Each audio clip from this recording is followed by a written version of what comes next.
მოისმინეთ რა გაკეთდა სპორტის განათლების კულტურის მიმართულებით და რას უწყობს ხელს, როცა მერი ასია ჩართული ამ მიმართულებებით.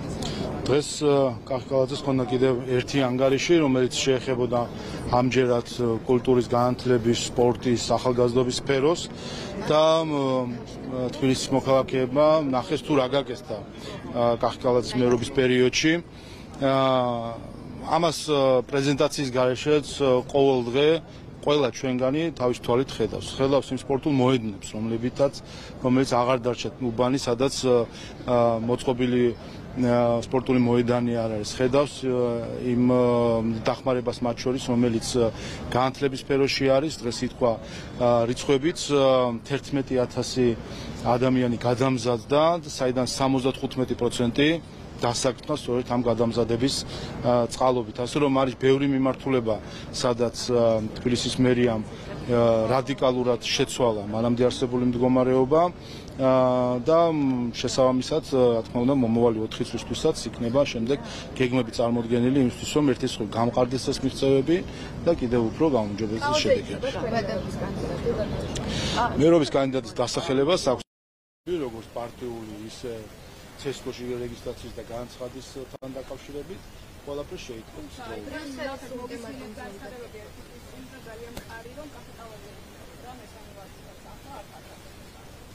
ჩვენ იმასაც ვისმენდით 4 წლის წინ სილუეტი რომ მქონდა და დაანონსებამდე კახკალაძეს და მარჩეობდა ხალხი და ვერ ცნობდა კახკალაძეს ამ სილუეტში. ასე რომ დაელოდეთ, ყველაფერს თავისი დრო აქვს და ნახავს ყველა მოქალაქე. ეს არის სისტემატურ ზონაში ხოთის პუნქტები, რაც მოთხოვნილია ლაპუნქტი რომ შეესრულოთ, მათ შორის მოთხოვნილია კანონპროექტების გაუქმებაც. რას აპირებს ქართული მხარე, რა პასუხი გაქვთ ახლა ბრიუსელისთვის?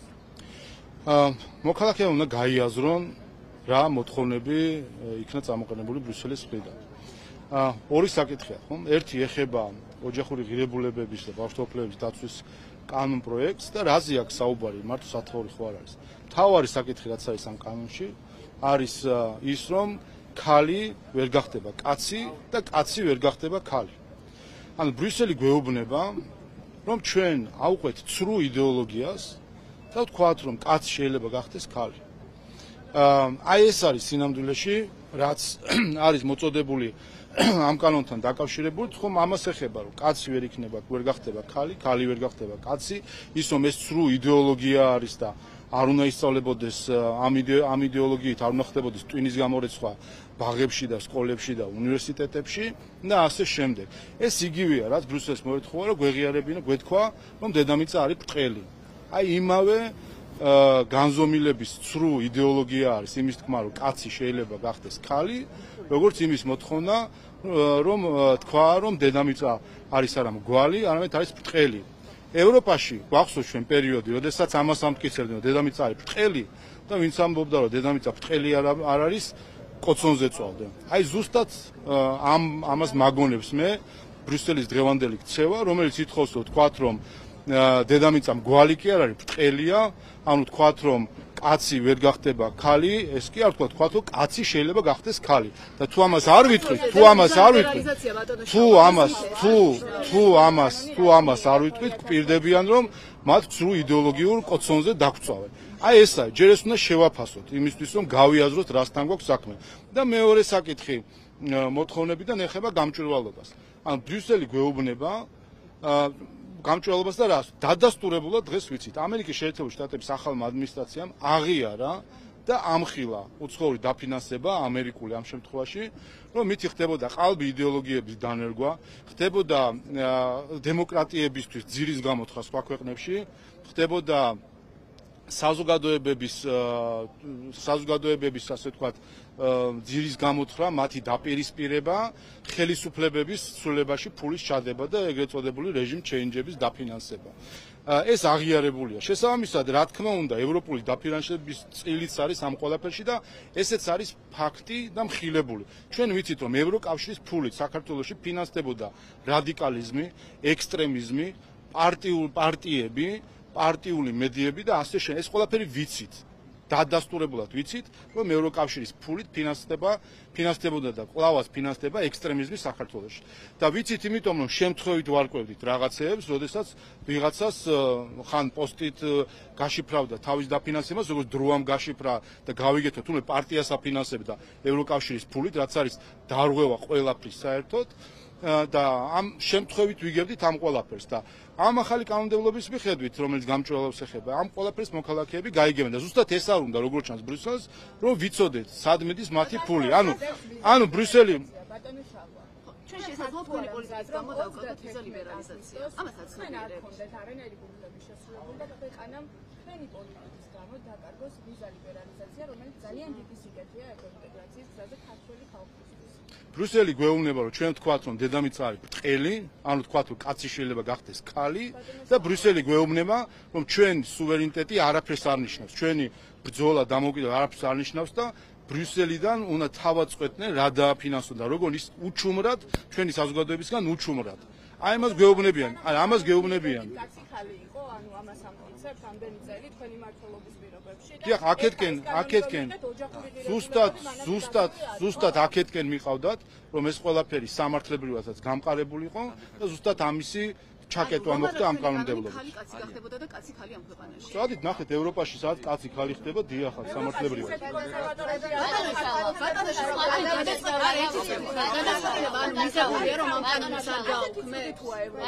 უყურეთ რა გითხრათ, მივიღოთ გადაწყვეტილება რომ თქვათ რომ დედამიწა ბრტყელია? კიდევ ერთხელ ბრიუსელი უყურეთ. არა, როგორ არის? ევროპა ვართ ჩვენ. ევროპა ვართ მათ შორის ჩვენ. ჩვენ ვსაუბრობთ ეხლა ბრიუსელზე, რომელიც ცდილობს ყალბი ცრუ იდეოლოგიები მოახვიოს თავს სხვა საზოგადოებებს.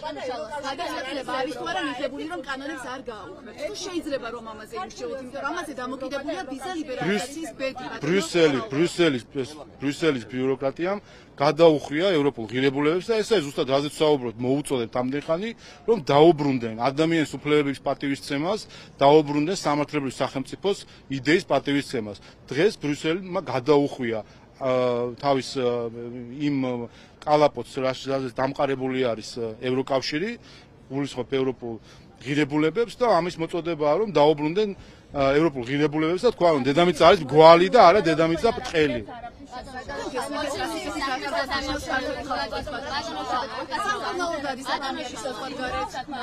უყურეთ, ამიტომ უყურეთ საქმე რაში ეცით, ამიტომ არის რომ ბრიუსელი გვიყენებს კვლავ ყალბ დილემის წილეში გვაყენებს.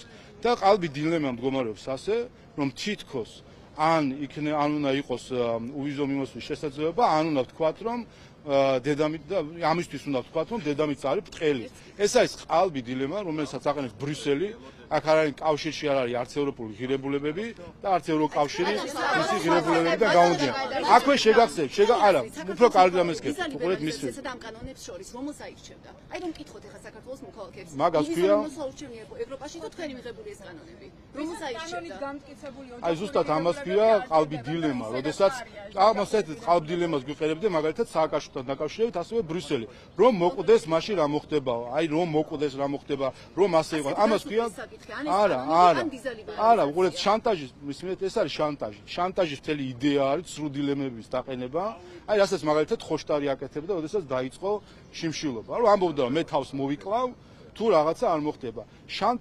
შანტაჟის დროს ხდება ცრუ დილემების დაყენება, თითქოს არის სიკვდილის სიცოცხლის საკითხი და ასე შემდეგ. სინამდვილეში არაფერი არ არის. აქვე გეტყვით, საინტერესო რამე არის ამ წერილში. ამ წერილში ერთი წამი.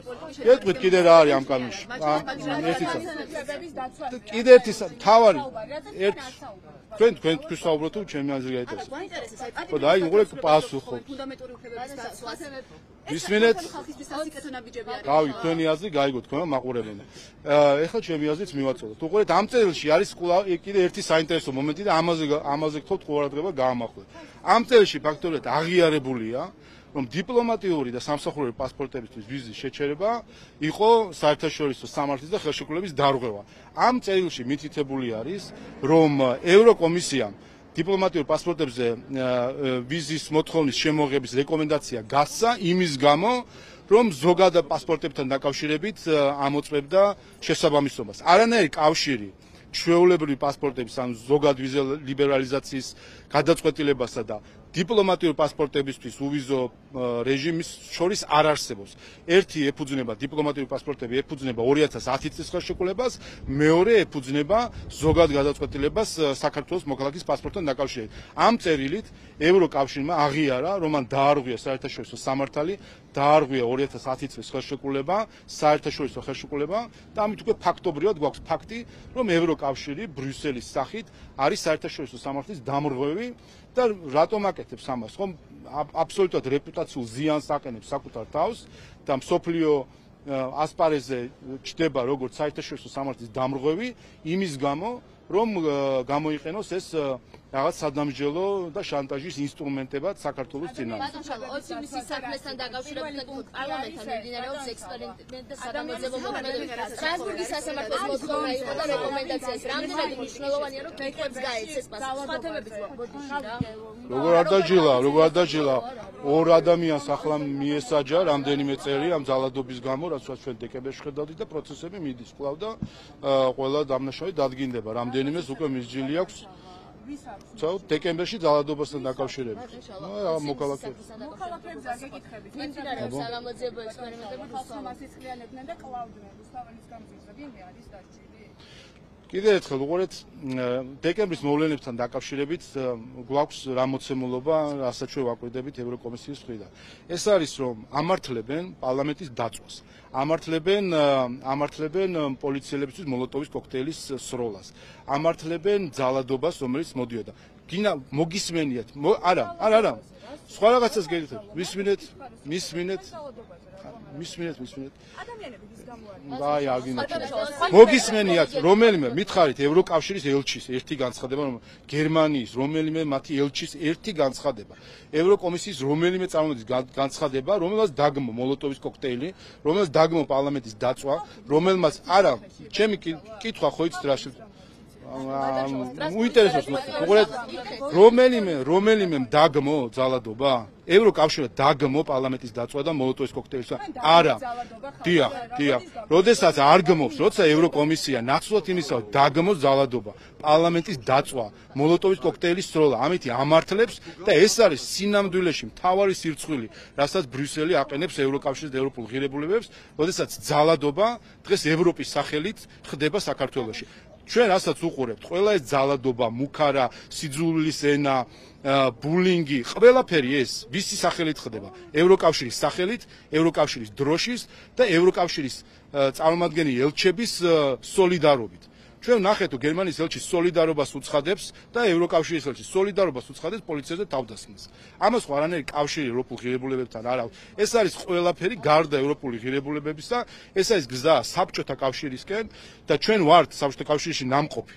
და ვიცით რას ნიშნავს საბჭოთა კავშირი და ამიტომაც ვაფრთხილებთ ჩვენ ევროკავშირის მოქალაქეებს რომ მათ უნდა და ხედავთ რომ მიდის გამოფხიზლება მოქალაქეების ამხრივ ხედავთ არჩევნების შედეგები როგორ არის ევროკავშირში იმიტომ ხედავენ რომ ევროკავშირისკენ მიაქანებს ზოგიერთი ბიუროკრატი ბრიუსელში ევროკავშირს 20 მისის საქმეზე გითხეთ რუსთაველზე ექსპერიმენტი ჩატარდა ევროსასამართლოს რეკომენდაციაც იყო ეს ყველაფერი სავარაუდოდ არაპროპორციული ძალის გამოყენების საკითხზე არის აპელირება რამდენად მნიშვნელოვანია რომ კითხვებს გაეცეს პასუხი რა თქმა უნდა არის პროცედურები რომელიც მიმდინარეობს და ეხაც საინტერესო არის რომ ამასთან დაკავშირებით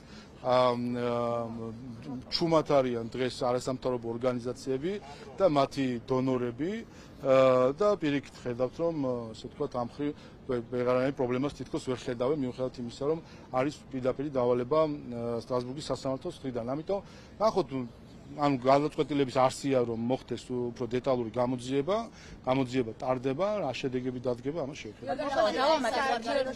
ყველა პლატფორმიდან ვიბრძოლებს საიდანაც იქნება ამის შესაძლებლობა. როგორ ფიქრობთ რას უკავშირებთ მის ამ განცხადებას და რისგან თავის არიდებას ცდილობს გიორგი გახარია?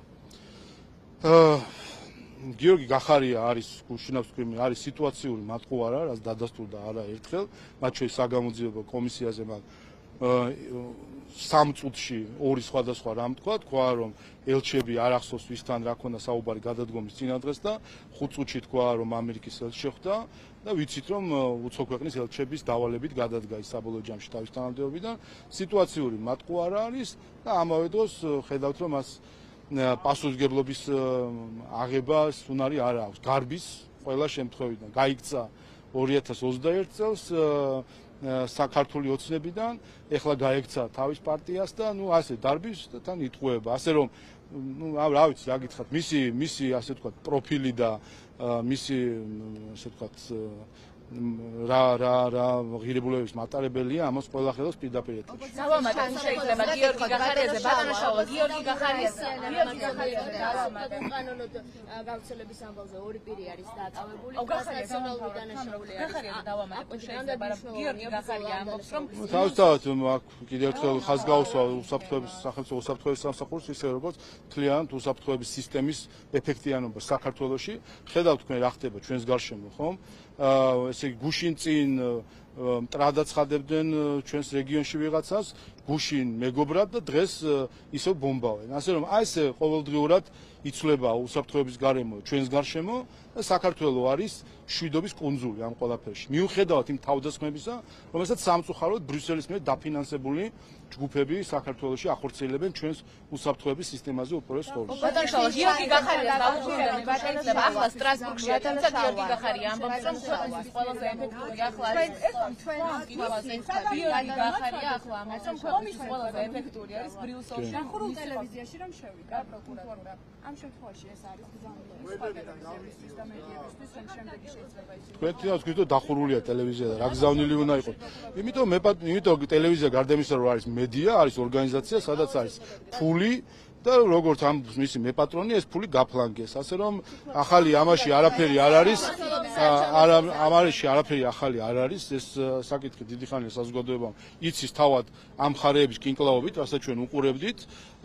ასე რომ გაერკვა პროკურორობა. ოპოზიციის საარჩევნო შანსებზე გეკითხებოდით, კიდევ ერთხელ გაიცნო გუშინ მოწოდება გაერთიანებასთან დაკავშირებით, ამჯერად ხაზარაძე საუბრობს ამაზე. ეს არის თუ არა კიდევ ერთხელ საზოგადოების შეცდომაში შეყვანა თუ მორიგი მცდელობაა ოპოზიციის რებრენდინგის?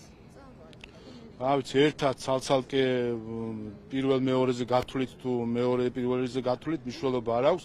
ასეც და ისეც რადიკალური ოპოზიცია საქართველოში დამარცხდება კიდევ ერთხელ თვითმმართველობის არჩევნებში. ეს არის მათი მთავარი დილემა. ამიტომ არის რომ ვერ გაუგიათ გაყვეს ეს 4 ბარიერგადალახული პარტია, 2-ს აღებინებენ მონაწილეობას, 2 არ იღებს მონაწილეობას, რომ რაღაცნაირად რაც ყველა ოფცია მოსინჯონ.